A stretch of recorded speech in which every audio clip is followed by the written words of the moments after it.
He confessed to 27 murders, but some experts believe the real number was 200. He was a doctor, a pharmacist, a charming neighbor. He had 3 wives at the same time.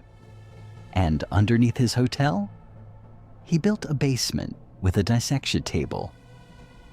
This is not a story from a horror film.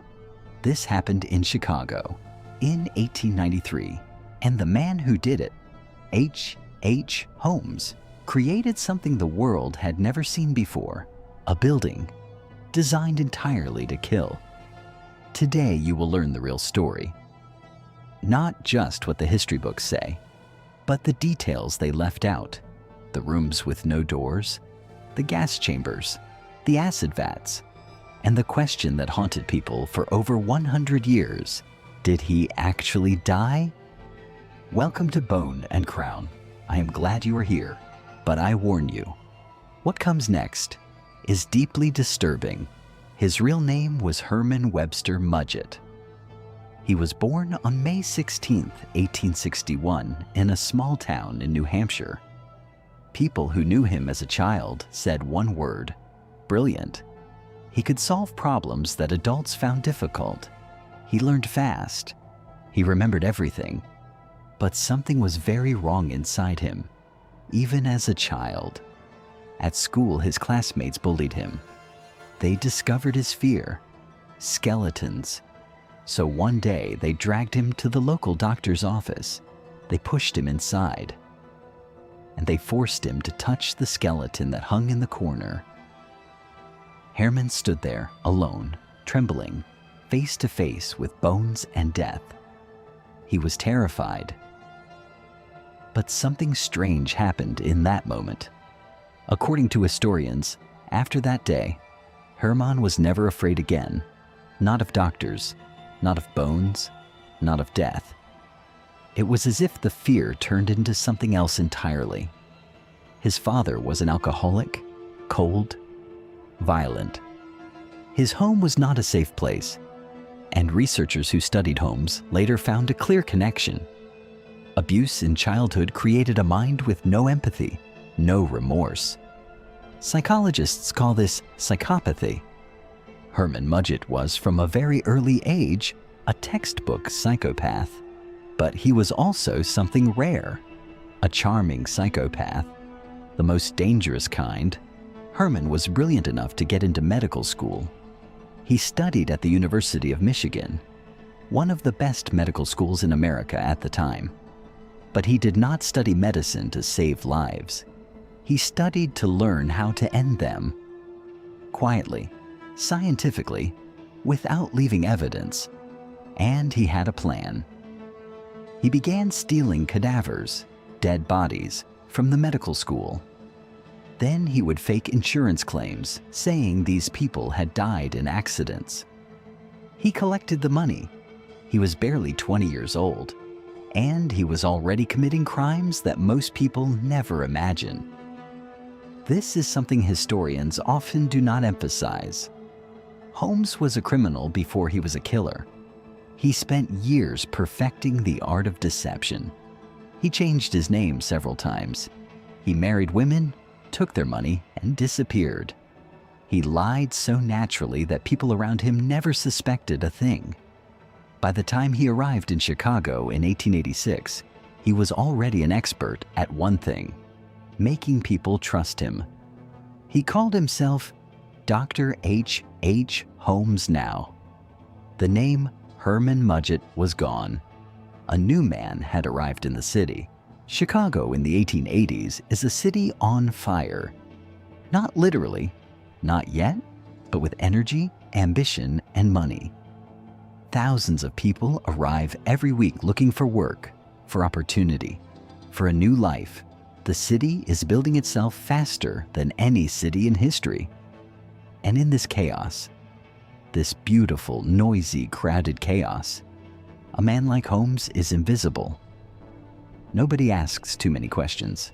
Nobody checks your past. You could be anyone. Holmes finds a pharmacy in the South Side neighborhood of Englewood.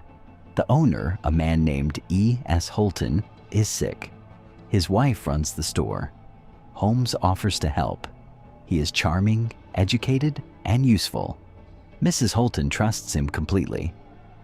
Then, Mr. Holton dies, and then Mrs. Holton disappears. Her body is never found.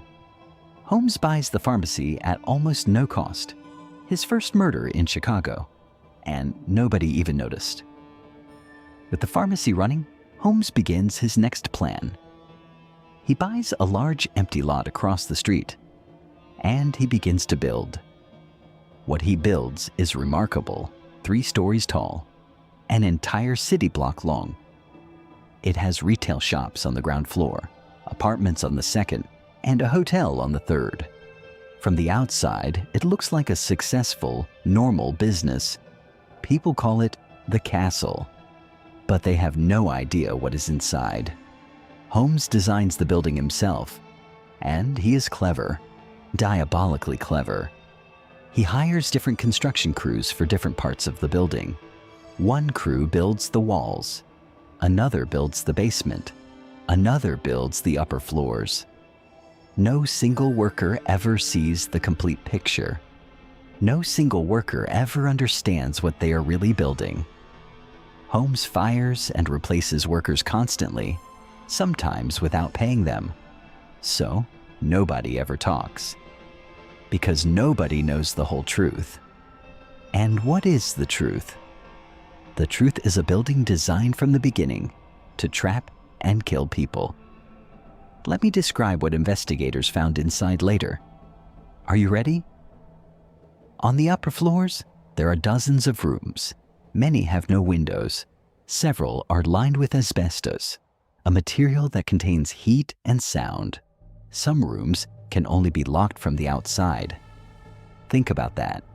You check into your hotel room, you close the door, and you realize you cannot open it from inside. There are secret passages between walls, narrow corridors that Holmes uses to move through the building unseen.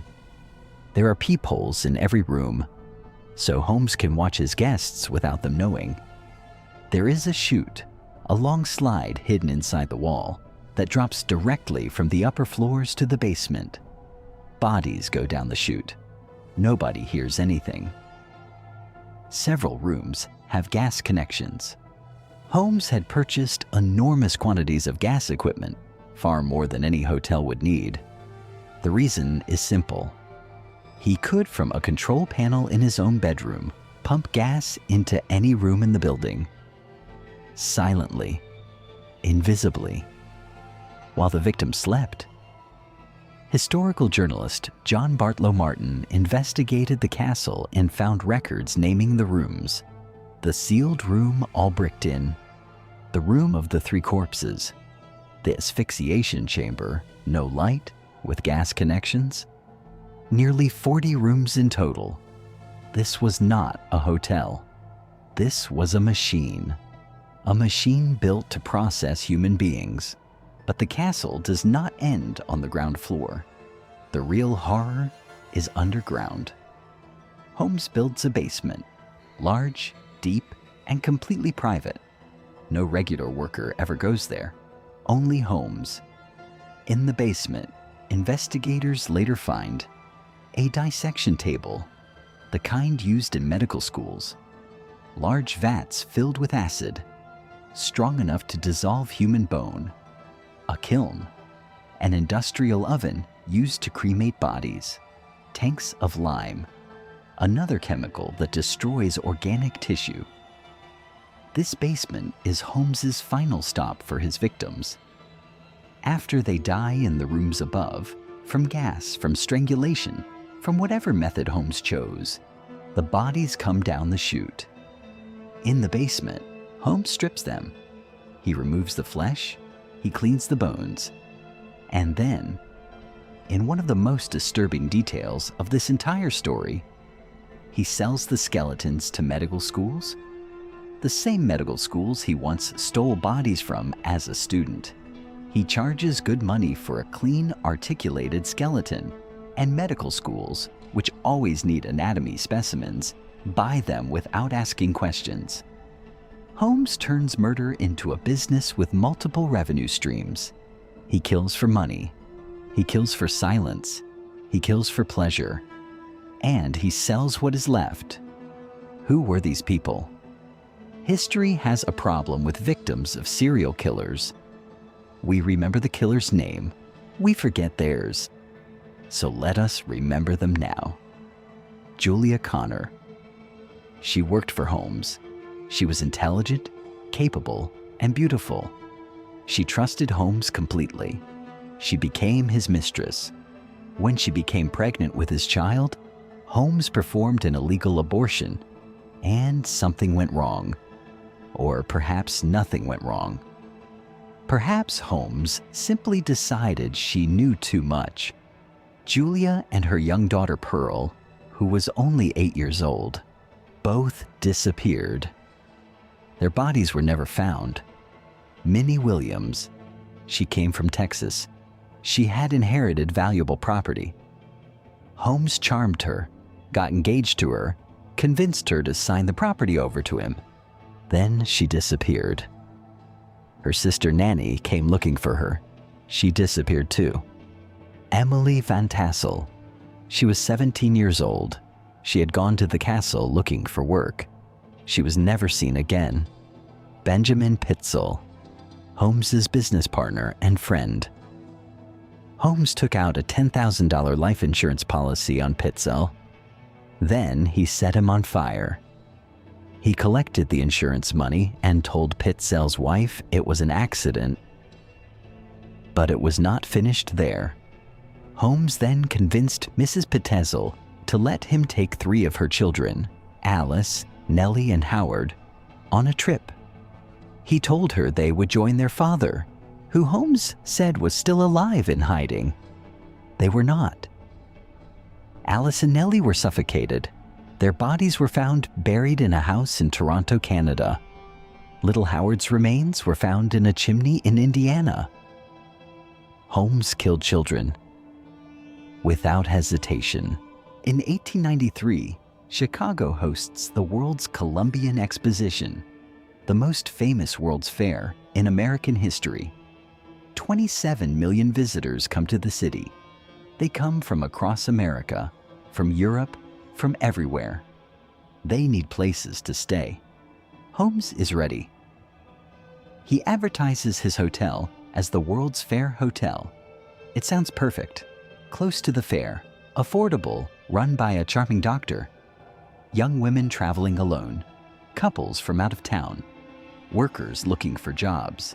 They all walk through the front door of the castle. Many of them never walk out. Historians believe the World's Fair period was Holmes's most active killing time. The city was overwhelmed with visitors. People went missing all the time. Nobody kept proper records. It was, for Holmes, the perfect cover. He targeted people with no local connections, travelers from other cities, women who had left home to find independence, workers who had no family nearby, people who, when they disappeared, had nobody in Chicago to ask where they went. Holmes was not just a psychopath, he was a strategic psychopath. Every choice he made reduced the chance of getting caught, including his choice of who to kill. Before we go deeper into Holmes's downfall, I want to pause for just a second. If you are learning English with this channel, and this story is helping you practice, leave a comment below. Tell me which part surprised you the most, and if you want more real stories like this, dark, true, and full of history, a like and subscribe costs you nothing, but it helps this channel grow. Okay, back to Holmes, because things are about to get very strange. Holmes gets away with murder for years, but he makes one crucial mistake: greed. He is not just a killer, he is a con artist. And like all con artists, he keeps pushing his schemes further and further. By 1893, Holmes owes money to almost everyone. He built the castle partly with stolen funds, unpaid suppliers, and fraudulent loans. He keeps creating new identities, new scams, new insurance frauds, and slowly, the web of lies becomes impossible to manage. A Philadelphia insurance company hires a detective, Frank Geyer, to investigate a suspicious claim. It involves Benjamin Petezel, Holmes' former partner. Detective Geyer is methodical and brilliant. He begins following Holmes' trail across the country, city after city, name after name, and in each city, he finds something terrible. In Toronto, Canada, Geyer digs up a backyard.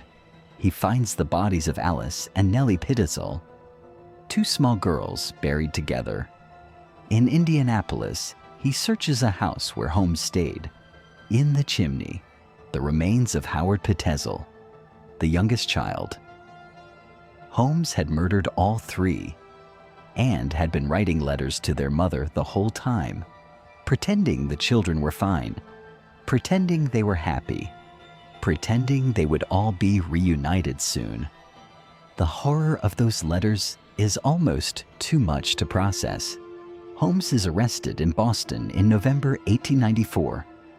Initially, the charges are insurance fraud, but as detectives investigate further, they travel to Chicago. They enter the castle, and what they find inside changes everything. The basement, the acid vats, the kiln, the dissection equipment, the chute from the upper floors, the bones. The entire nation reads the news in shock. Headlines call it the House of Horror. And the newspapers of 1894 understand that this story sells papers. So they push it. They amplify it. They turn Herman Mudgett, now H.H. Holmes, into the first true media serial killer in American history. Holmes, ever the manipulator, sells his confession to a newspaper. He admits to 27 murders. The price he charges in today's money, almost $250,000. He profits from his own crimes, right to the end. But historians who study the case believe 27 is a dramatic underestimate. The number of people who checked into the castle and simply never checked out, combined with the volume of bones, chemicals, and equipment found, suggests the real death toll could be close to 200. We will never know the exact number because Holmes destroyed the evidence himself. Holmes is tried for the murder of Benjamin Petezel, just one murder, despite everything. The jury deliberates for less than 3 hours. Guilty. On May 7, 1896, Holmes is taken to Moyamensing Prison in South Philadelphia. Thousands of people gather outside the walls to watch. They cannot see inside, but they want to be present for the moment. The executioner fits the noose around Holmes' neck. The trap drops. Holmes's body falls, but it does not end quickly. Contemporary accounts report that Holmes twitched and convulsed for 15 minutes before death. His neck did not break cleanly. He strangled slowly. It took 20 minutes for prison officials to declare him dead. Even at the end, his body refused to cooperate. Here is where the story gets stranger, because immediately after the execution, people start asking questions. Holmes, before his death, made a very specific request. He asked for a double-deep coffin filled with cement. He asked to be buried 10 feet below the ground. He asked for 7 barrels of wet concrete poured on top. His stated reason, to prevent his body from being dug up and studied by scientists. But many people in 1896 believed the real reason was something else. They believed Holmes had paid off prison guards. They believed a different body, a prisoner, a cadaver, was hanged in his place. And they believed Holmes himself was on a ship to South America. This theory never disappeared. For over 120 years, no one could prove it either way. Until 2017. Holmes's great-great-grandson, a former lawyer named Jeff Mudgett, requested a court order to exhume the grave. A team from the University of Pennsylvania was brought in. They dug. 8 feet down, they found a wooden box. It was empty. The researchers held their breath. They kept digging.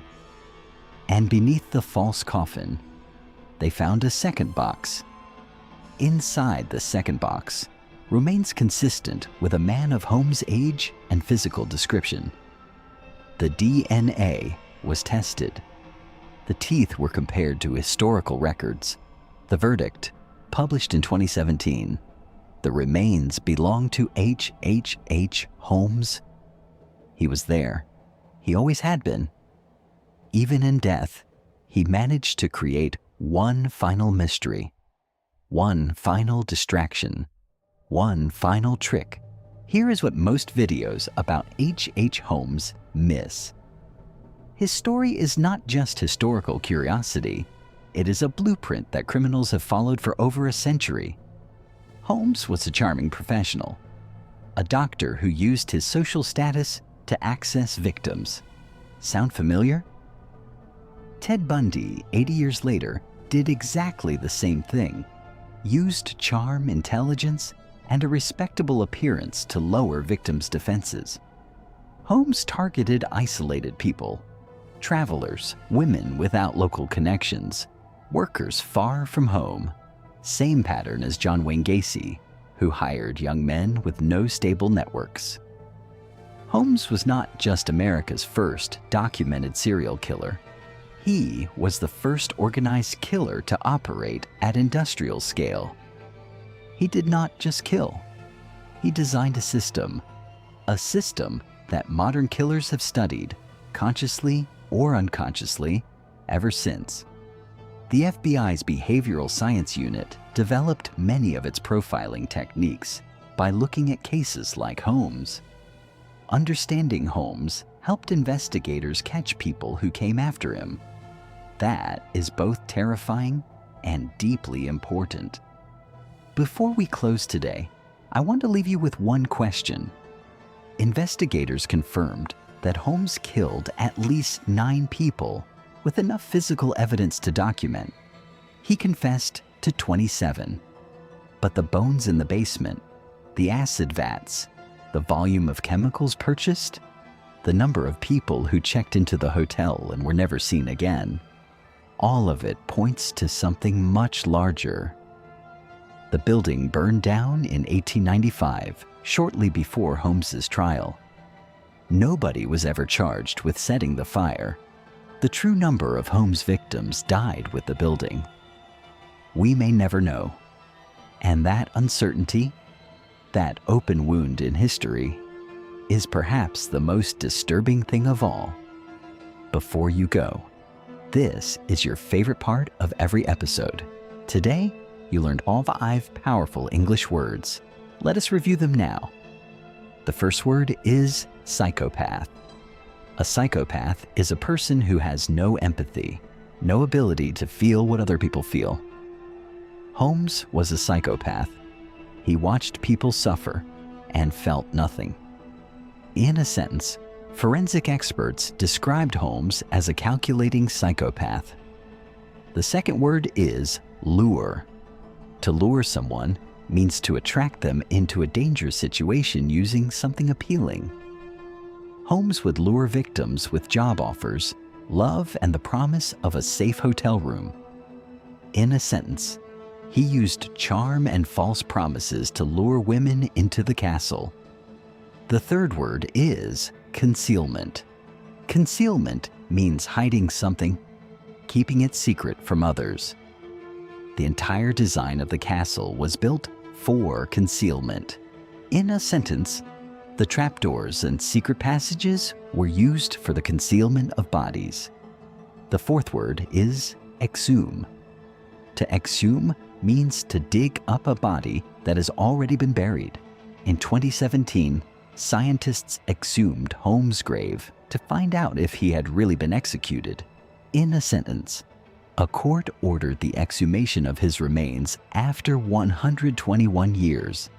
The fifth word is meticulous.